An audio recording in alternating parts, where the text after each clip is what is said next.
Aloha Nui Loa. Welcome, everybody, to another edition, the 41st edition of the Rare Book Cafe, the coffee break edition. Good.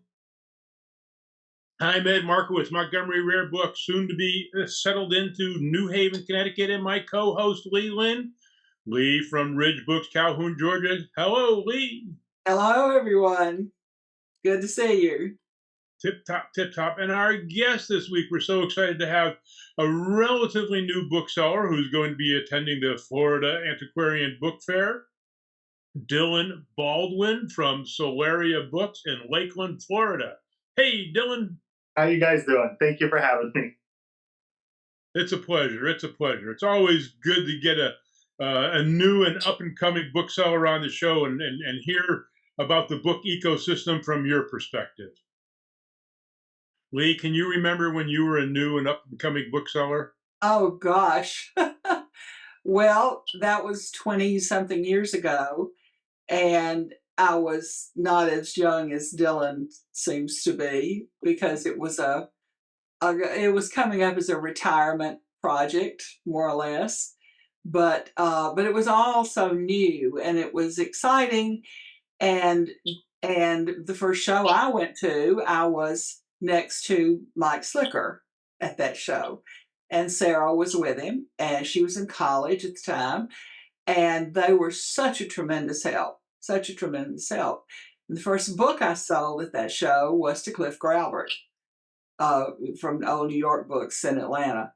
And so it was a great introduction to that side. We had been doing it online for several years at that point, but this was the first show. So that seems like a long time ago now, you know. Yeah.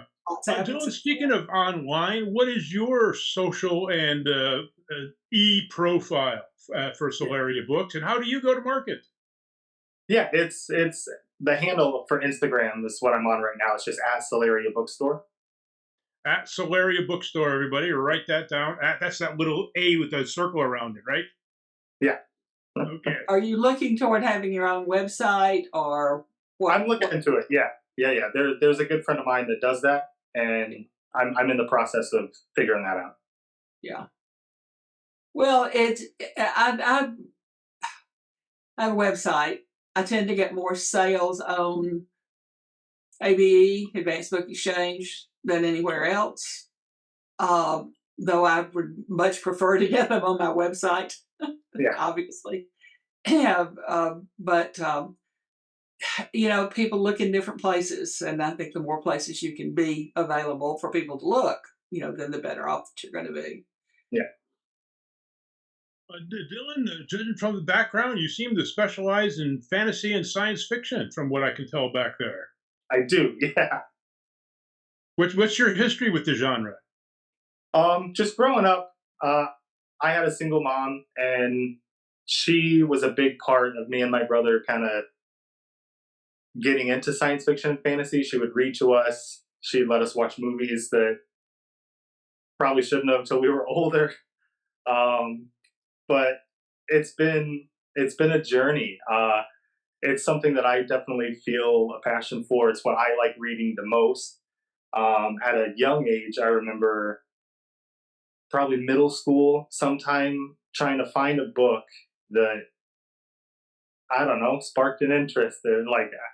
So I just discovered like the foundation books by Isaac Asimov, and I accidentally started with number 5, like Foundation and Earth, and that blew my mind. It's my favorite book to this day, and I have since had to go back and start all over, and then had to go back even further to do the robot novels that completes that saga. But yeah, it's definitely something that's been there my entire life. Well, I noticed in watching the video that you did for last year's Florida show, you're talking about how wonderful it was to be able to talk to customers about a specific book that you had both read.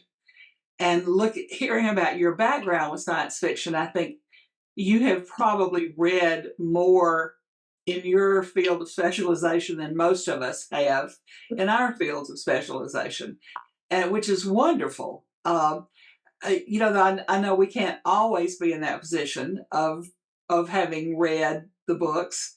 I know I'm certainly not, but okay, say a customer wants to talk about a book you haven't read. Kind of how do you approach that? Have you read other things by the author or done some research on that particular series, or what gives you an in with that customer? Yeah, most of it, I think, for me would be just knowing, because I'm a very small niche. Like I don't get into like 14th century, you know, like hand painted. It's just the sci-fi fantasy, and particularly like vintage, so like 60s, 70s. Um, and it's when you're in the world and you kind of have an idea, you know of these books. You might not have read them, but you know of them. A lot of them have been turned into TV shows or movies, but because of like media and how that plays into talking to people and going back to like, well, it was a book first, like check it out. The book's usually better than the movies. Yeah, yeah. Think of the Dune series. Yeah. Much better on the written pages. Yeah, because that is like, I think a lot of teenagers go through a science fiction phase, even if it doesn't become their lifelong interest. Like I some of did. my favorites. I walked around asking people if they grokked me all the time. I mean, Yeah, Stranger in a yeah, Strange Land just had me yeah, totally captivated when I was a teenager. yeah. yeah, I loved Hero's Journey okay, and Canticle for Leibowitz were favorites of mine. During my science fiction period, and of course, the Foundation series, Arthur C. Clarke. So I have a little background in it, but haven't. And every time I talk to someone like you, I think, "Ooh, I want to go back and reread some of those books." yeah, I may be doing that. yeah, definitely. You mentioned the Dune books; those are definitely not for teenagers. Like it is, there's that whole encyclopedia that you need almost. Oh, oh, I know, I know. It's like a different language. It's a lot, like the world building, and it spans thousands of years. This story, yeah. Have you seen a pickup in sales or interest since the movie came out? I have, yeah, especially like, so I've done a couple of shows recently, and just about all of my Dune stuff sold. So Good for you. that's at the Antiquarian Book Fair last year. That was the first show that I've ever done anywhere ever. And there was another dealer across from me that was given pointers and tips, and that's one of the things they said, like pay attention to like movies, TV Yeah. shows, and the media, and how that kind of affects what becomes popular again with books. And I definitely seen that. I'm interested to see, like, now that this Foundation TV show is out, if that has anything, an uptick with the Foundation books.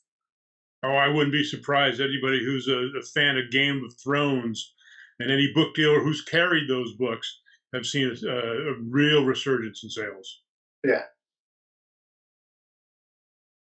Well, what are you bringing special to the Florida show? Yeah, Or are you something. ready to tell us?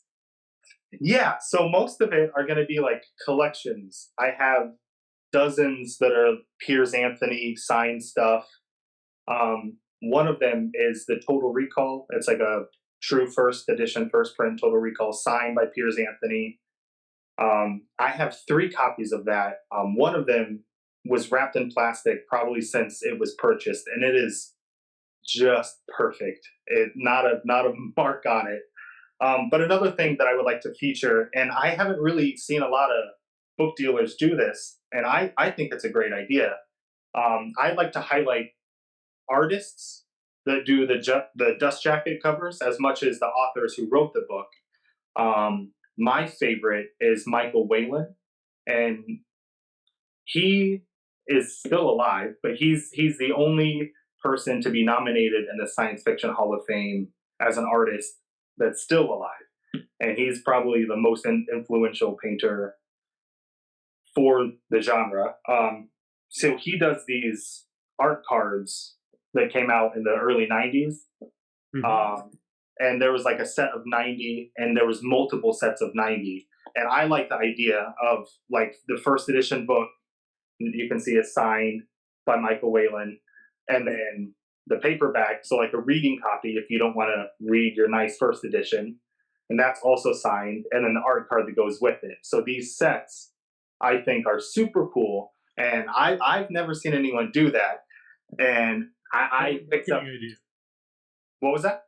What a clever marketing idea. I think It so. is. Like the art cards, they're not like super rare or expensive, but I think it adds like a ton of that cool factor. Like it sits on your shelf and you look at it every day, and it's just cool to look at. And I have a bunch of them. For instance, Raymond Feist, Janie Wirtz. This I'm also bringing. I have multiple copies. It's signed by the authors, both of them, and the illustrator. And again, like with the art card that goes with it. And this one is Don Knatz, the artist. Um, so I have dozens and dozens of sets that come with the first edition, the paperback that you can read and not feel bad about, and then the art card. So these sets I'm really excited about. And you'll be selling those as a set, Yeah, not I'd like individually. to. Yeah. And I like books that I have multiples of, 3, 4, 5 of the first editions that are all signed. I have art cards that go with each of those. So everyone gets one of those art cards. That's like you stumbled onto the treasure of the Sierra Madre or something. Yeah. Yes. And I I left, so after the first estate sale that day, I left feeling really guilty. I was like, this is somebody's entire life's work collecting and meticulously categorizing. They had the art cards that match the artists that are signed paperback first edition. And I left there almost feeling sick to my stomach. Like I shouldn't have this stuff. Like it's an Don't amazing feel guilty. collection.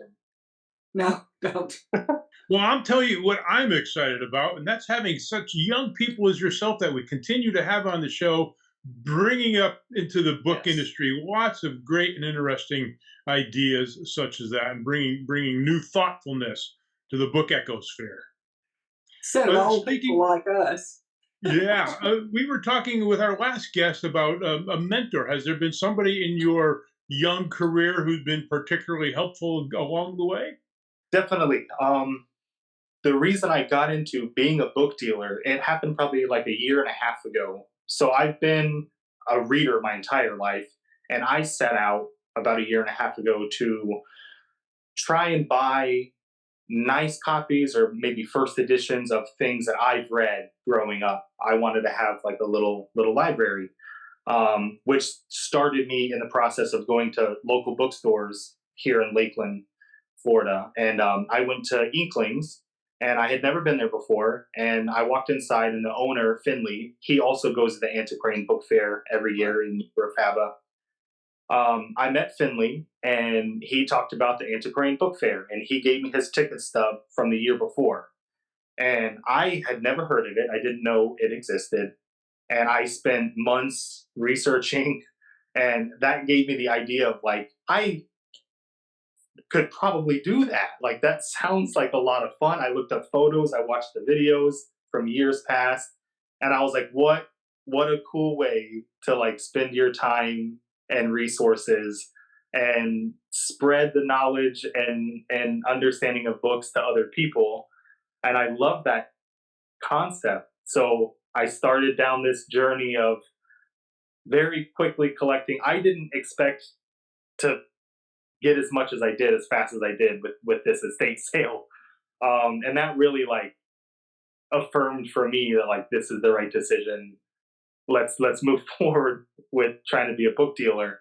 And I'm excited. So Finley, I mean, he recently moved from his location to a new location downtown Lakeland, and being able to see how he handled that and how he's handling his business with social media and all of that is very inspiring. And I definitely look up to him as a mentor for sure. I was right across from Finley at last year's book fair. Yeah. Got to spend some What's time talking to them. So he had two. So he had an alcove and then he had a booth. Right. Yeah. Yeah, I was right across from the alcove. Okay. I was right next to him, but the booth. Oh, okay. Alcove. Okay. Yeah. Well, that's super. A shout out to your mom and a shout out to Finley from Inkling Books in Lakeland, Florida. Yeah. All right, folks, just to remind you that you are listening to the Rare Book Cafe, the coffee break edition. You could find us every week with a new episode on Facebook, YouTube, Instagram, or wherever good podcasts are given away for free. I got another question for you, Dillon. Okay. You're in Florida. Florida has a reputation for being hot and humid. How do you protect your books? How do you make sure your books don't end up with a bunch of little orange spots on them? Yeah. So definitely a dehumidifier if you have one. Anything that can take moisture out of the air helps. I use like a plastic sleeve for some of the higher end stuff. And Sure. tape that shut. And then I kind of keep my stuff mostly in totes. I put towels in there, just anything to take out moisture from the air. Good advice to collectors. Anything from you, Lee? And you got any advice to Well, collectors out there how to protect your books in a high humidity environment? well, we certainly have high humidity here. My book room has its own heating and air system, and so I keep it at a constant temperature year round, either on heat or air. It's the only room that is affected by that system. It's an upstairs room, and particularly with paper, because I do a lot with ephemera, I use acid-free comic book sleeves and boards, um, to store them in, and then in bins, and and very um, very rare books. Of course, if they have a dust jacket, they have an acid-free mylar cover. Hmm. But trying to keep the um, and if I needed to put a humidifier up there during extremely, you know, bad weather, but my system works pretty well. That's a really interesting question. We were at the Carl Sandburg home in Flat Rock, North Carolina at one point. It is a national park, a national historic site, and there are books just sitting out on tables and in bookcases, and some stacked up on stairs and things. And I was kind of appalled that these nice books were sitting out like that. And so I talked to the ranger about it, and she said that it was a conscious decision because that's how they had been previously stored, that it would do more damage to put them in a controlled environment than to leave them where they were. Mm. And so I don't know, but that was the National Park Service's solution to this. Though We're going to have to reach out to a conservation expert to get a yeah, I final think judgment. they probably needed to, and maybe they did, and maybe that was maybe that was the best thing to do, because of course they had been there for decades. So maybe that was the best thing to do. I don't know, but that's an interesting. Dillon, do you have a brick and mortar store? I don't. I'm just online right now, but I do have an area where I sell stuff inside of Inklings at their new location downtown. I started out that way. Yeah, because I do have a full-time job. I do commercial tree work, which is ironic because I cut trees down and I feel bad. But yeah, so inside, there's several book dealers that are inside Inklings. So Matt Whalen, who goes to the book fair every year, has a little display also inside of Inklings. So Lakeland has an awesome little community for booksellers. Do you spend any time in the shop dealing with customers? Not much. So their new location just opened downtown, and I kind of just set my stuff up. When they first opened, it was very busy, and I kind of left because I don't work there. So I just felt like I'll let Finley do his thing in the store, and if he has any questions, he'll reach out to me. But I go every couple of days and reorganize my stuff and make sure it looks nice. Are you are your books that we're seeing, are these in the shop or are these at home? No, this is at my house. Collection? Yeah, this is Okay. at my house. I'll be bringing all of this to the book fair in Okay. March. It's similar stuff. More of the art cards that match the sets. I have a bunch of signed Star Wars stuff that's at his shop right now. The Total Recall is at his shop right now. I'll be bringing that to the Antiquarian Book Fair. Okay. Are you Before we bringing let you go, stuff to Florida? What was that? Are you bringing Star Wars stuff to Florida? Yeah, I do. Yeah, so I have a bunch of Timothy.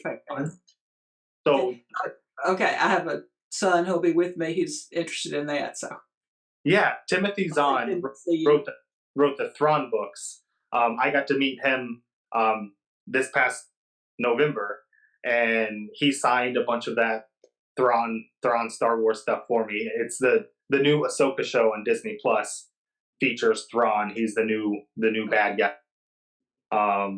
So yeah, I'll be bringing a bunch of Star Wars stuff. I have the signed Kenny Baker, Jeremy Bullock, who plays the original Boba Fett. So I have these prints, photographs that are signed by those guys. I'll be bringing those. Okay. Dillon, before we let you go, do you have any advice for anybody who wants to get into the book selling business? You've been through it over the last 2 years. What can you tell other people? Be patient. Definitely lean on the experience of people that have done it for decades. That's been the biggest help. And the community is awesome, especially the Antiquarian Book Fair. Just getting to talk to so many different book dealers, listening to the mistakes they've made. And I feel like I'm skipping steps, not having to make the mistakes that other people have made because it took them, decades to get where they're at. So I'm trying to skip some steps. Definitely lean on people who've done it for decades. That's the biggest thing I would say to new book dealers. It's a wonderful community, and books are awesome. They'll always be around. I think it's never going to go out of style. People love books, and books are awesome.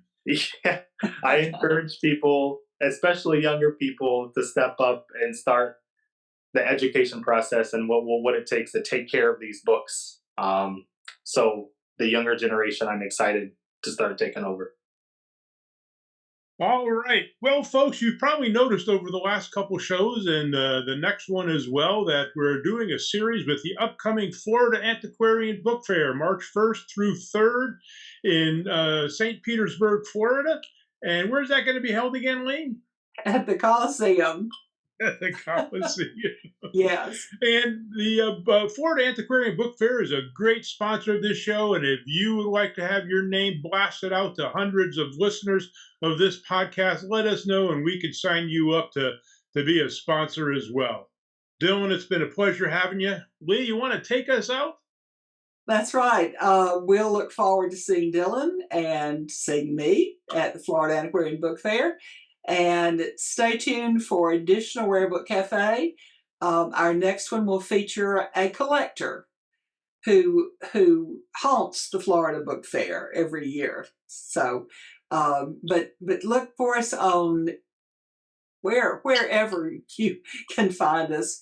Let's see. Facebook, YouTube, Instagram. Facebook, there's YouTube, and also if you want to just listen to us, there are podcasts available.